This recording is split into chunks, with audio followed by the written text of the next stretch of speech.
The anime starts by showing us the prestigious Regarden Magical Academy, where what is valued most highly is a talent for magic, naturally. Despite this, our protagonist, Will Serfort, has no aptitude for it at all, and he's unable to use even the most basic of magics. He's only a book learner, so he's an honor student when it comes to note-taking, but it isn't something anyone admires. After all, most people believe that in this world, the supremacy of magic is absolute, because their heroes are mages. The most powerful wizards, the Magiavander, are the ones who uphold the sky. Long ago, people knew nothing of the sky, so they were trapped in darkness, and the world was terrorized by the celestial host until 5 wizards rose up against them. These wizards turned back the invaders, and they cast a seal over the sky, bringing peace to their world. The Magiavander is a title that has been passed down ever since, given only to the strongest. That's why everyone dreams of it at least once, the honor of becoming a mage. In Will's case, he made a promise with his childhood friend Wistoria, saying that they would reach the top of the tower one day to get as close as they can to the sky and become Magiavander to see the sunset that hides behind it. It was nothing more than an innocent childhood promise, but Wistoria was the real thing. With her talent, she became the youngest ever to earn the Magiavander title and left for the top of the tower. As for Will, being talentless, he's even less than mediocre, but unable to give up on the promise they made that day, he's still scrambling, even now, to achieve his dream of standing beside her. One day at the academy, his professor, Werkner Norgrim, scolds him for hitting the dungeon without permission again and going to the 7th floor solo. Despite this, he knows that Will needs those credits to become a Magiavander, which is why he usually goes to the dungeon to defeat monsters. Even so,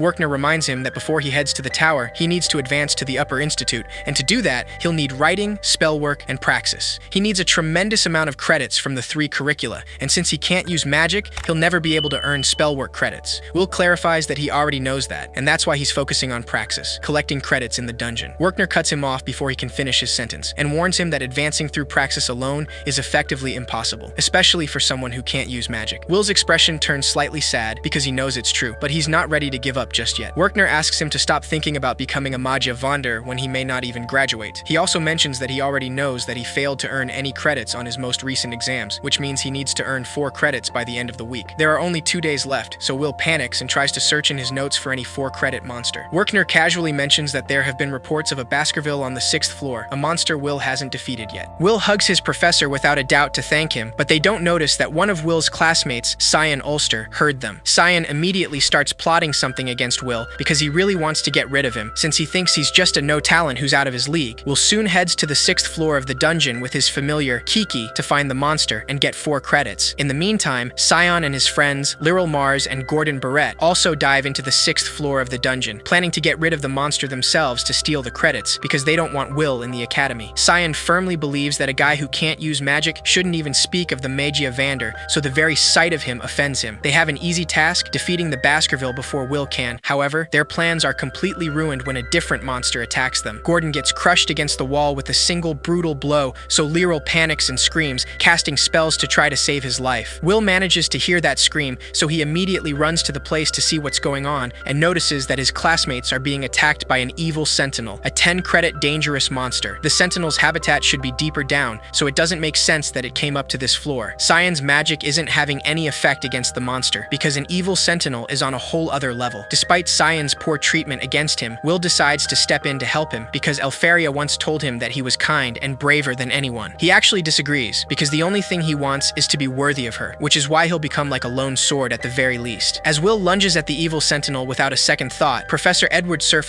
barges into Werkner's office to inform him that Cyan went to the 6th floor of the dungeon without permission. Even though this normally would have been alarming, Werkner tells him that it'll be alright, because Will is there. He uses a magic device that allows them to see what's going on the 6th floor through Kiki's eyes. Thanks to that, they actually see Will brutally fighting against the evil sentinel, crushing it with his sheer strength. Edward can barely believe what he's seeing, because, just like Cyan, he firmly thinks that Will is a failure just because he can't use magic. Werkner informs him that Will is actually a true outlier, because he has superhuman strength a mage would never possess, a physique as robust as a dwarf's, and the observational skills to grasp an enemy's strategies after seeing them just once. It's true that Will can't use the slightest bit of magic, but in this world full of magic, he's the one and only warrior. During the fierce battle, Will's sword even cuts through the evil sentinel's magic, and with only a slash of his sword that surpasses even lightning, he slices the monster in half, destroying everything around. Immediately after defeating the evil sentinel, Will approaches Cyan to check on him. However, Cyan is totally infuriated, just like Professor Edward, who refuses to stand for this because he can't believe that someone who can't even use magic is able to surpass it. Now we see a memory of 5 years ago, when Will was only 10 years old and Wistoria had just become a Magiavander. The academy headmistress, Cauldron Anuv, decided to put Will to the test, despite what everyone said about him not being able to use magic. Will's skills with the sword truly left her speechless, so she decided to allow him to continue attending the academy. After all, the concept of a sword yearning to be a wand was interesting to her. Since then, Will has been trying hard, despite what everyone says, because he wants to ascend to the tower. Back to the present time, Werkner explains that to ascend the tower generally means advancing to the upper institute. To become one of the Magia Vander who reign from the topmost floor of Mercedes Kaulis, they must be recognized by the highest center of learning, the upper institute. There are two principal methods of advancement: to create a new type of magic, or to earn at least 7,200 credits at their academy. Only a limited number of people can achieve the former, which means the majority of students must rely on the latter. However, Werkner warns the whole class that everyone is in danger of not making graduation, much less the upper institute. After a harsh supplementary class, Will meets with his friend Colette Loire, and as they walk through the halls of the academy, they find Cyan's friends talking about the evil sentinel of the 6th floor. They tell everyone that Cyan is the one who defeated the evil sentinel by himself, but Cyan is the only one who knows the truth, and he's completely furious about it. On the other hand, Professor Edward meets with the headmistress and tells her that Will Serfort should be expelled. Cauldron reminds him that Will is already in his 6th and final year at the academy, so they can't expel him now when he's come this far. Edward still firmly tells her that this academy has no need of anyone who is a warrior and not a mage, because there's no way someone can surpass magic without being able to use it. Despite all his complaints, Cauldron assures him that if they ignore the fact that Will can't use magic, he still excels to the degree that calling it mere excellence is insufficient. Because of that, she believes that he could become an artificer or a healer, and there are many paths open to him. Cauldron reminds him that this academy has a duty to produce learned scholars for the fated day. Edward clarifies that the boy in question doesn't seek to be a learned scholar, but a Magia Vander. Cauldron admits that that's a problem in this case, so she decides to allow Edward to give Will a test. Without wasting any time, Edward finds Will and brings him to the academy spell hall with him, saying that he can't overlook how he continues to fail spell work, so he'll give him a supplemental lesson. Edward informs him that his assignment is to land a single strike on him, and if he succeeds, he will award him 5 spell work credits. However, if he fails, he will have him leave this academy for good, because those without talent should not be permitted to even look upon the Magia Vander. Before giving him any time to answer, Edward starts casting magic spells against Will without mercy. Will can't do anything but dodge the destructive spells, knowing that he doesn't stand a chance against them, because Edward is the closest to actually becoming a Magia Vander, and his magic speaks for him. He only uses low-level dark magic spells, and yet Will is overwhelmed by his power. Despite this, he tries to use his superhuman speed to reach him and land a hit, but Edward's defenses are also impeccable. He's casting spells with no incantations, and there's not one hole in his offense or defense. Will can't even scratch him, and Edward doesn't give him a break from his constant attacks. While Will is on the floor, Edward talks about the Battle of Garzaronso Will admires so much. He mentions that the foolish dwarves incited a rebellion with a force of 10,000, but it took only one mage to quell the battle. With a wave of a wand, 10,000 dwarven warriors were annihilated, because that's the way of this world, and a sword will never reach a wand. Edward tries to discourage him, and asks him what noble reason lives in his heart for him to want to become a Magia Vander. Despite how beaten up he is, Will stands up with determination, holding the goggles Elfaria gave him as a gift once, and he tells his professor that he really wants to be with the person he loves. That answer leaves Edward completely speechless, but Will stands his ground and tells him that he wants to keep the promise he made with Elfaria. Even if his reason seems ridiculous to him, and no matter how harsh his path may be, he will go see the sunset with her. Edward is completely furious now, and he's more than ready to put an end to this. However, Colette arrives just in time thanks to Kiki, and she gives Will the one thing he needs to be able to fight his professor, a sword. Edward still believes that there's nothing he can do against magic with a mere sword, but to his surprise, Will uses his sword to slice through his spell. Despite how terrified he is, Will faces him head-on and fights, dodging Edward's destructive spells at high speed. He thinks about the Battle of Garzaronso again, knowing that there's more to the story. A brave dwarven general named Gareth fought even as he lost all his brethren, and in spite of everything, he landed a single blow. In honor of his bravery, the mages recognized the dwarves' status. After all, a sword saw a wand and reached it. Will honors that story himself, and manages to break through Edward's defenses in the blink of an eye, attacking from a blind spot overhead. Before he knows it, his sword reaches Edward, creating a small cut on his cheek. As soon as that happens, Edward turns around to leave, and tells him that he's earned the 5 credits. Sometime after that, Will reads in the newspaper that Elfaria created a new original magic, becoming the first to achieve the remarkable feat of inventing 12 magics. Subsequently, the Upper Institute has passed an order down to the entire academy, and the client is Elfaria herself. As soon as Will reads about that, he goes back to his dorm to see his roommate, Rosti Noman, and asks him to make him a magic item. He explains that the order is to collect Frostwalker ice cores, because Elfaria apparently needs a lot of magic catalysts, and all contributing students will be compensated. Fortunately, Rosti already had something prepared for him, and mentions that he's made improvements to the previous version of his magic item. With that, Will immediately heads to the 4th floor of the dungeon, where a lot of students students are already working to fulfill Elfaria's request. Since there are way too many students, Will decides to go to a more secluded area, and he ends up saving a fourth-year student named Iris Churchill from some monsters. Despite knowing who he is, Iris is still kind to him, so Will asks her if she doesn't feel any kind of disdain toward him for being talentless. Iris simply tells him that she couldn't possibly look down on the person who saved her, and explains that even if he can't use magic, she has a heartfelt respect for people with their own gifts. That aside, she mentions that she's also here for Elfaria's request, because she wants to be of use to the Magia Vander and become one of the people holding up the sky. Will remains silent, knowing that she's not joking about that. They actually don't know the real sky, and even now, their world is hidden, because the tremendous magical energies of the Magia Vander cloak everything, creating a false sky known as the Great Barrier. According to the lore, when the barrier falls, the world will once again be enveloped in darkness, and the calamity will begin. The students strive to meet orders not only because they admire the Magia Vander, but also because they believe it will help to support the sky. Iris mentions that everyone else must have defeated all the remaining Frostwalkers at this point, because she can't find any even with her location magic. Despite this, Will notices a great amount of ice fragments, which leads him to a powerful Frostwalker no one else could detect. Iris tries to stop him, because she knows that he can't use magic, but Will thinks that magic isn't absolute, especially not inside the dungeon. He also has some knowledge and wisdom, and he believes that experience can make up for the rest. To their surprise, they don't find a normal Frostwalker, but a giant Frost Rex, the highest form of Frostwalker, which is worth 6 credits. This over 5 enemy is a special monster specific to floor 4, but despite how dangerous it is, Will manages to defeat it, using the magic items Rosti made for him. Later, at Mercedes Cowlis, the Wizard's Tower, Iris meets with 4 of the Magia Vander, Cariot Incendia Wiseman, Eleanor Leos Alf, Zeo Thorzius Reinbolt, and Elfaria Albus Serfort. There, Iris informs them that in her observation of the Academy, she discovered one interesting prospect, and she recommends Will Serfort for a position in the tower. Elfaria remains silent, while Cariot and Eleanor refuse without a doubt, and only Zeo finds the idea interesting, since he'd even take a dwarf if they're useful. Even though Eleanor disagrees with him, Zeo reminds her that it's nearly time for the Grand Magic Festival, so they can wait to make a decision until after they see those results. Later, it is explained that of the 12,000 total credits available at the Academy, 7,200 credits are required for a student to advance to the Upper Institute, an absolute condition for becoming a Magia Vander. Rihanna Owenshaus, Wignall Lindor, and Julius Reinberg are the only ones with over 10,000 credits. A student's credits are like an index by which their skills can be judged, so it's clear for everyone that those 3 are going to the Upper Institute. On the other hand, Will doesn't even have enough to graduate, since he only has 5,405 credits. Because of that, Colette tells him that he should participate in the Magic Festival, since there's a precedent for a student being scouted and ascending the tower on the spot. She reminds him that the Grand Magic Festival is a contest between students from the different tower factions, so this is where advancement to the tower is decided. The factions are the Lightning Lord's Wand, Thorzius Fash, the Sacred Elf's Wand, Eliaf Cannon, the Flame Emperor's Wand, Incendia Barham, and the Ice Maiden's Wand, Albus Vina. Setting aside the Light Sovereign's Wand, Mysteria's Noah, the current Magia Vander lead these 4 major factions. Despite how tempting it sounds, Will reminds her that skipping the requirements for graduation and going straight to the tower hardly ever happens. Plus, he already tried to participate once, and since he can't use magic at all, people didn't take it very well. Even though he decided not to go, Will changes his mind that night after trying to defend his dwarven friends from Julius. Long ago, when the dwarves' world was destroyed by the celestial host, they escaped to their world. Unlike the elves, dwarves are treated with disdain, so if a dwarf were to lay hands on a mage, their standing would instantly be in danger. However, the dwarves are very dear friends to Will, and he's really fond of them, so when Julius enters the tavern he works at just to insult them, he can't stand it. He tries to make Julius take back those insults, and ends up throwing a drink on his head while taking down his friends. Julius covers the whole place in ice out of rage, and asks Will to enter the Grand Magic Festival, because he wants to humiliate him in front of everyone. Will accepts without a doubt, because he's seriously angry this time,